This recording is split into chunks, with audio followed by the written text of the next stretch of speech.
about the galvanic cell. What we will discuss about galvanic cell and its working. Okay, so it's very simple to understand the working and about the galvanic cell and its working. Okay, first of all, uh, I want to show you the picture which is left side. Left side, left side. You can see the picture. Okay, and this picture is of the galvanic shell. Okay, so what is galvanic shell actually?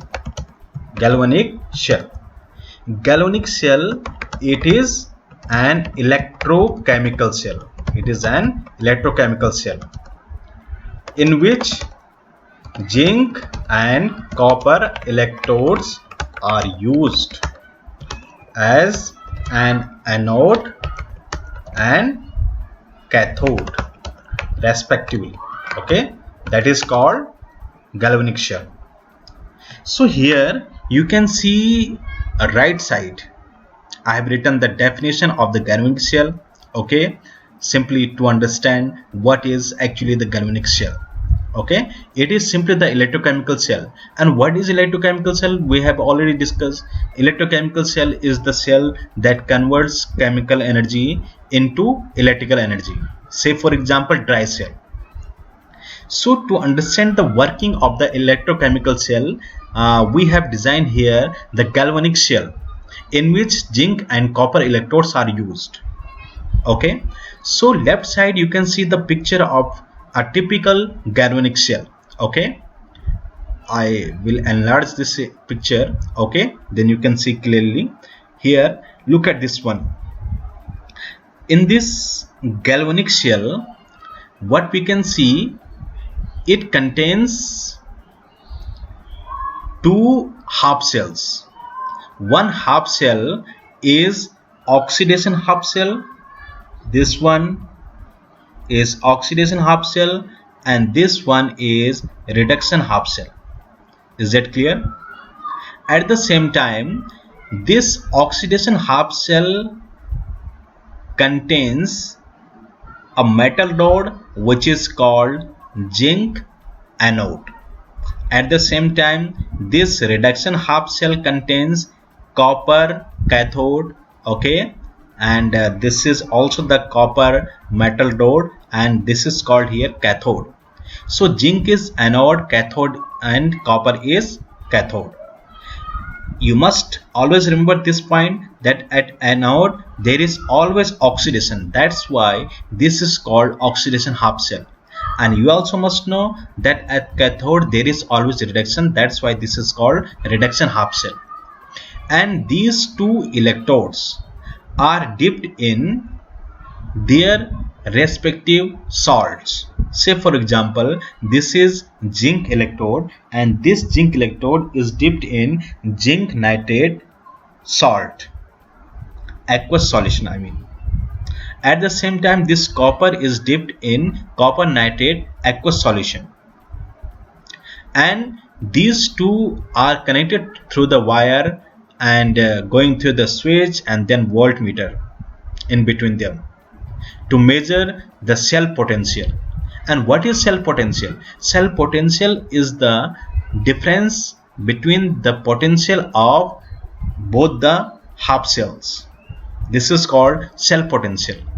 The potential difference between two half cell is called cell potential.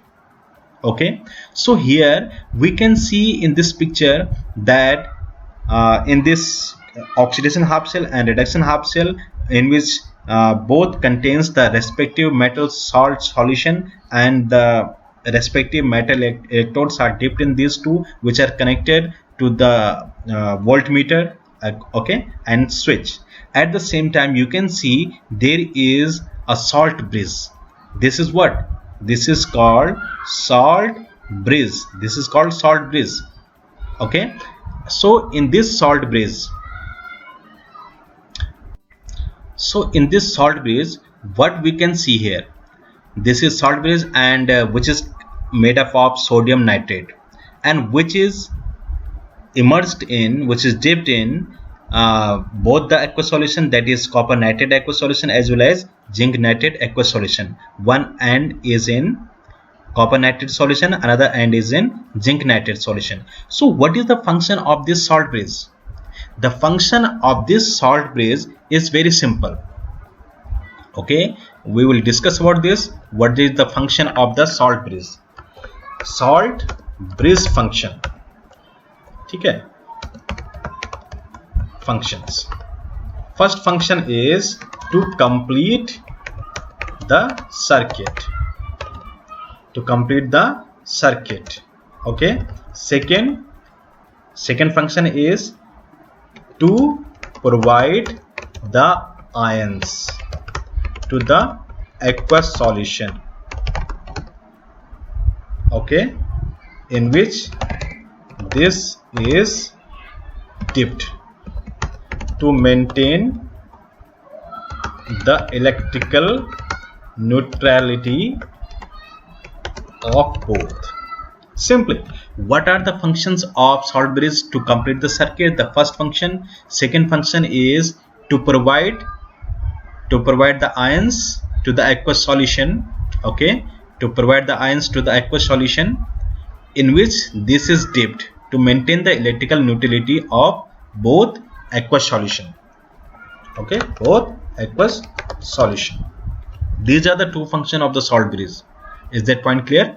Okay, so as we have seen here the functions of salt bridge, at the same time we will discuss here that how is this providing the ions to both aqueous solution to maintain their electrical neutrality.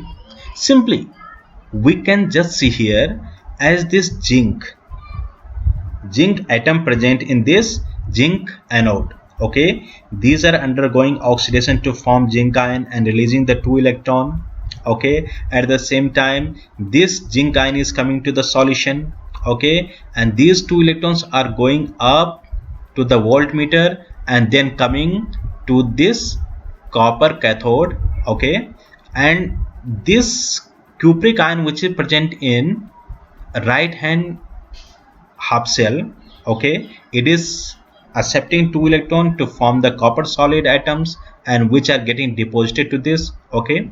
So what we can see here, if this will keep on happening continuously, then what will happen?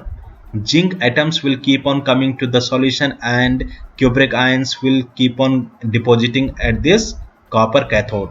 So definitely the mass of this zinc electrode will keep on decreasing, and at the same time the mass of this copper electrode will keep on increasing, okay. So we can see here zinc ion concentration, with the lapse of the time we will find that the concentration of zinc ion will increase, okay, and but the concentration of the nitrate ion will remain same. If the concentration of zinc ion will exceed to the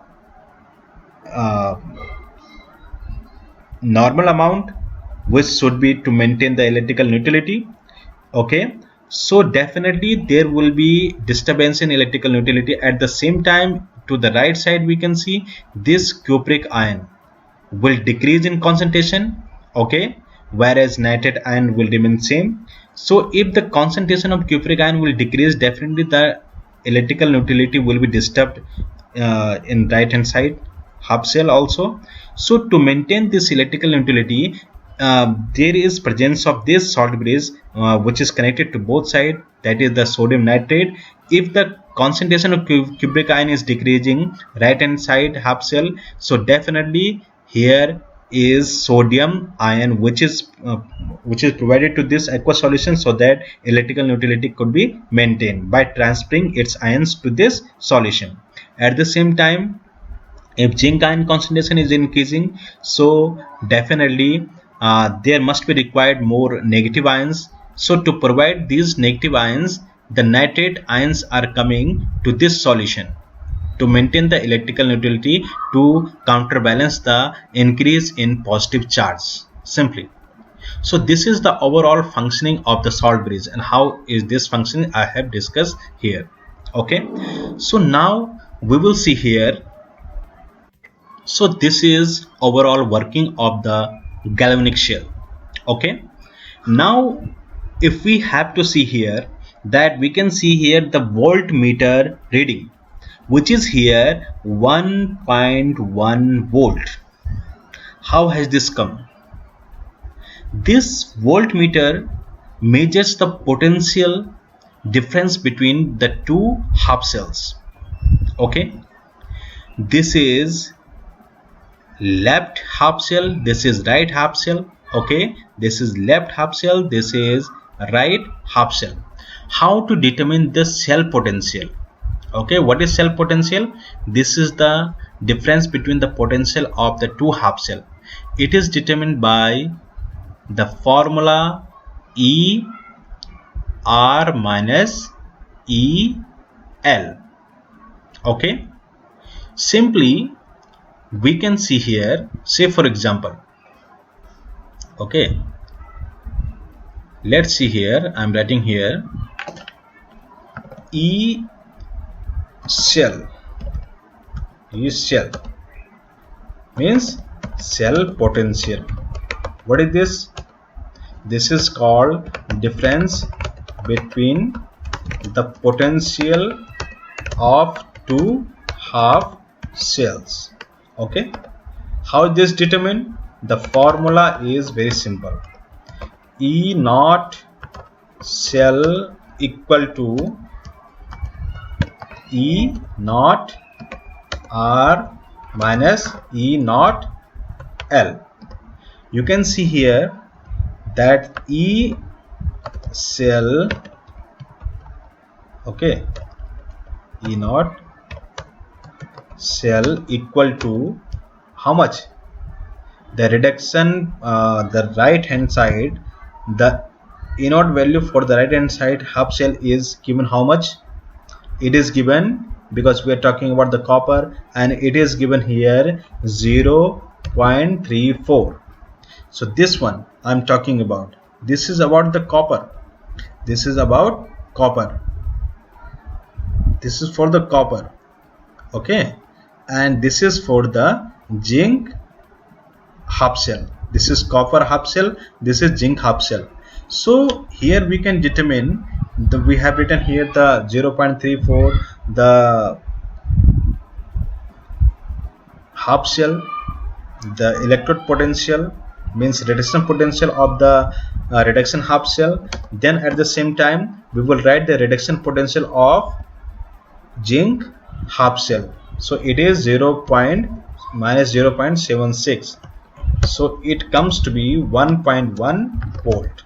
And in this way we can determine here the potential difference between the two half cell, which is called the cell potential, and it is coming to be 1.1 volt. Is that point clear? So I think this whole concept of the galvanic cell and its working must be clear to you. And if there is any question, you can ask the questions by writing in comment. Okay, and next video will be uploaded later, I think tomorrow. Thank you so much, and hope you all will be doing good at the home, and please maintain the social distancing, and because this is very much required, and stay at home and save lives. Thank you so much.